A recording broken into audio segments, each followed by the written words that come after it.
Hello दोस्तों, मेरा नाम अंकिता त्यागी है और मैं बिज़नेस को ग्रो कराने में हेल्प करती हूँ। अगर आप अपने बिज़नेस को ग्रो करना चाहते हैं तो आप मेरे से कोऑर्डिनेट कर सकते हैं। मैं आपके बिज़नेस को ग्रो कराने में आपकी हेल्प करूँगी। इसमें कुछ आप अगर अपने बिज़नेस को आप अभी ऑफलाइन ही करते हैं, सोशल मीडिया पे नहीं लेके आए हैं, तो उसके लिए भी आप मेरे से कोऑर्डिनेट कर सकते हैं।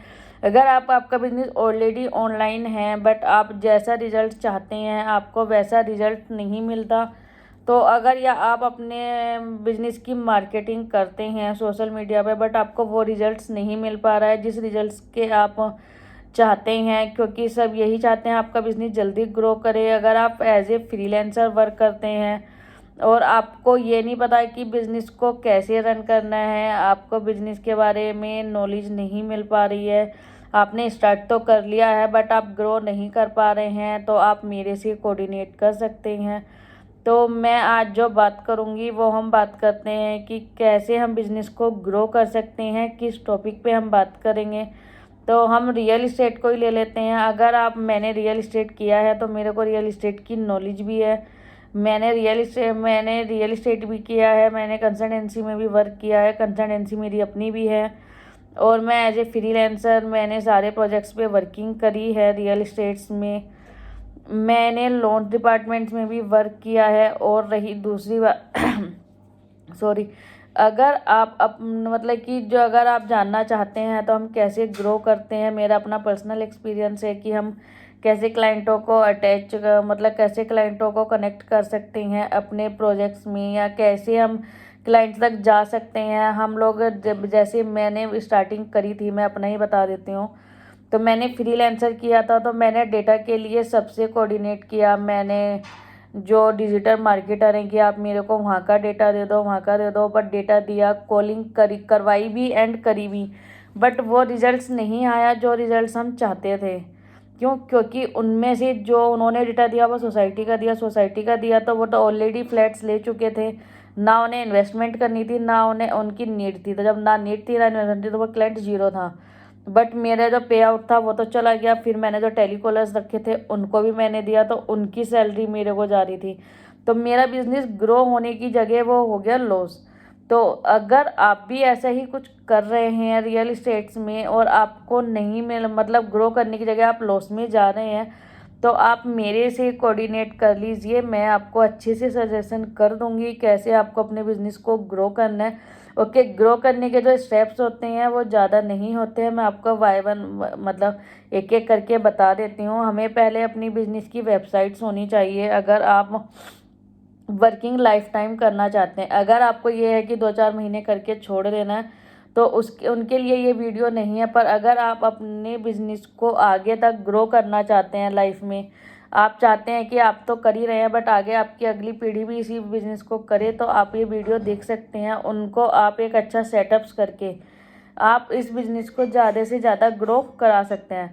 तो आपको पहले अपने बिज़नेस की क्या बनवानी होती है, वेबसाइट्स आपकी या तो बनी हुई हो, अगर बनी हुई नहीं है तो आप मेरे से कोऑर्डिनेट कर लीजिए, मैं आपको सजेस्ट कर दूंगी वेबसाइट्स कैसे बनती हैं। 2 टाइप्स की वेबसाइट होती हैं, डायनामिक एंड स्टैटिक्स। दोनों के रेट्स अलग होते हैं। तो जब भी जो भी आपको बनवाना हो आप उसके लिए मेरे को कोऑर्डिनेट्स कर सकते हैं। मैं वेबसाइट्स भी बनाती हूँ। ओके, वेबसाइट्स बनने के बाद आपको सबसे अच्छा रिस्पॉन्स मिलता है कि हमारी कोई वेबसाइट्स है। अगर हम किसी को वर्बली अगर हम बिल्डर्स के पास भी जाते हैं तो उनको हम बता सकते हैं कि हम एक जेन्युइन वे में वर्किंग कर रहे हैं। अगर हम जेन्युइन वे में वर्किंग करना है तो हमारी वेबसाइट्स है, ठीक है, हमने अभी रजिस्टर नहीं कराया क्योंकि स्टार्टअप्स है। बट अगर आप वेबसाइट्स ही बताते हो तो बिल्डर्स कुछ रेपुटेड बिल्डर्स होते हैं जो एक बेस पे वर्किंग करते हैं एज ए ब्रोकर के साथ, तो उनको एक तो रजिस्टर्ड कंपनी चाहिए होती है, देन दूसरी वेबसाइट चाहिए होती है जिस पे वो चेक कर लें कि इनका पहला बैकग्राउंड क्या था, इन्होंने कितनी प्रॉपर्टी सेल करी हैं या क्या इनका क्लाइंटेज था। जब भी आपको एज ए वो फ्रीलांसर अपने उसमें ज्वाइन कराते हैं, वरना ज्वाइन नहीं कराते। तो वेबसाइट्स हो गई। वेबसाइट्स के बाद क्या होता है, वेबसाइट्स में जो भी एडिटिंग्स वगैरह होती है वो आप भी कर सकते हो या आप करवा सकते हो स्टार्टिंग में ही। स्टैटिक्स में ये होता है, डायनामिक में आप डेली ही पोस्ट अपने उसमें कर सकते हो। जैसे आपने 99 एकर्स एंड ये देखी होगी वेबसाइट, सेम वैसे ही होती है। उसमें से पता चलता है कि आप क्या वर्किंग कर रहे हो। जैसे आप व्हाट्सएप पे वर्क करते हो उसी बेस में होती है। इसमें आपका ऑनलाइन सब शो होता है, सब देख सकते हैं कि आपने कितने प्रोजेक्ट्स पे वर्किंग करी है, कितना आपका क्लाइंटेज है, कितनी मतलब आपको लोग पसंद कर रहे हैं, कितना आपने किया है। तो उससे आपका जो क्लाइंट्स होता है उस पर भी ट्रस्ट ज़्यादा बनता है, और अगर आप किसी के साथ वर्क करते हो उसका भी ट्रस्ट आप पे बनता है। एक तो ये हो गया। दूसरा होता है कि हम अपने बिल्डर्स से जाके कोऑर्डिनेट्स करते हैं, क्योंकि जब तक आपके पास कुछ सेल करने के लिए प्रॉपर्टीज़ नहीं होंगी तो आप कैसे प्रॉपर्टी करोगे। तो अगर आपके पास प्रॉपर्टी, पहले आपको प्रॉपर्टी में कोऑर्डिनेट करना है, क्योंकि आप बिजनेस स्टार्ट कर रहे हो, और अगर कर रहे हो या करने की सोच रहे हो तो उसमें पहले आपके पास चीज़ होगी जब भी आप सेल आउट करोगे।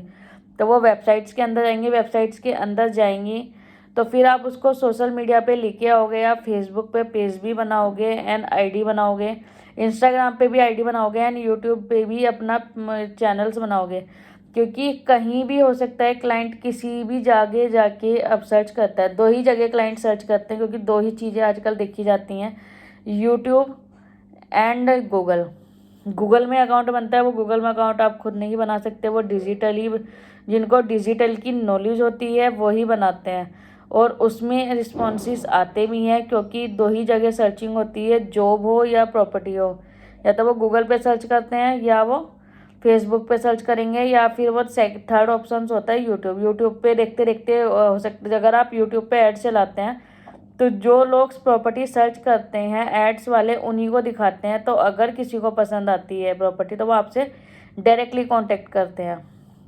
ऑफलाइन एंड ऑनलाइन में अंतर क्या होता है? ऑफलाइन जो होती है आप कॉल्स करते हो, कॉल्स करिए आपने 100 या 150 कॉल्स कराई, बट आपको रिस्पॉन्स क्या मिलता है? 2 से 4 क्लाइंट्स।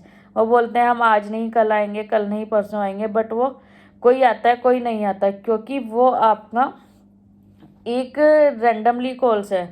बट अगर आप ऑनलाइन होते हैं, जिसको जो नीड्स होती है वो उसी पे ही कांटेक्ट करता है। हाँ, 1-2% होता है या हार्डली 10% होता है कि आपको कोई कनेक्ट कर रहा है, वो कह रहा है गलती से लग गया, मैं अभी सोच ही रहा था, पर वो सोच रहा था मतलब वो सर्चिंग में है, वो ख़त्म नहीं है क्लाइंट।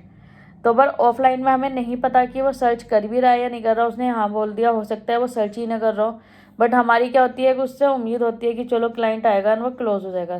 ये हो गया ऑफलाइन एंड ऑनलाइन में अंतर। ऑनलाइन वही लोग आपसे कनेक्ट करते हैं जिनको नीड्स होती हैं या इन्वेस्टमेंट्स वो करते हैं, जो भी चीज़ है, मतलब इन्वेस्टमेंट्स हो गई या कुछ भी हो गया, उससे आपको क्लाइंटेज अच्छा मिलता है। वो कहीं भी हो, गूगल्स पे भी हो एंड फेसबुक पे भी। फेसबुक पे आप एड्स चला सकते हैं, इंस्टाग्राम पे भी आप ऐड चला सकते हैं, गूगल्स पे भी ऐड चला सकते हैं, एंड यूट्यूब चैनल्स बना के उस पर वीडियोस कर सकते हैं। तो आपका बिजनेस ज़्यादा से ज़्यादा ग्रो होता है। ओके, ये हो गया आपके एड्स का।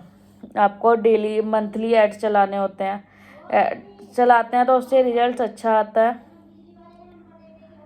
और दूसरा ऑप्शन आता है